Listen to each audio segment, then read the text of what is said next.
Ղուկասյանի շիմաղը 2026 թվականին ամենակարևորը մաղթում է խաղաղություն հայոց երկրի։ Ներքին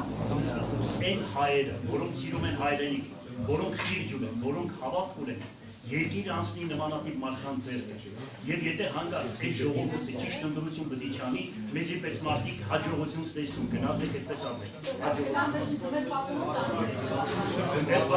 Ձմեր պապը դա Նիկոլայոս Հայրապետն է։ Եվ այդ ծառն է, դրախտի կենաց ծառն է։ Դա աստված, որ հայոց ազգը կենաց ծառից բաժին ունենան, ճիշտ ընդդիմություն անեն, ճիշտ մարդկանց ընդրեն։ Կաշարկով չընդրեն, հասկացար, վախով չընդրվեն, ելնեն կանգնեն իրանց հայրենիքը պաշտպանողների կողքը և գնան առաջ։ Առաջ Աստված, մեր Տերն Աստված է, Գրիգոր Լուսավորիչի բարեփոխությամբ։ Հաջողություն, դուք եք տեղապահեք, հենց մերոկեմ չմտածեք ամեն ինչ լավ է լինելու, որտեղ մեր Տերը Աստված է։ Գնացի, եկեք առաջ ամբետով։ Ալի, հաջողություն, ինչ է սիրուն է այսօր կաղաքը։ Աբրես սիրուն, հաջողություն։ Աստված է դերը։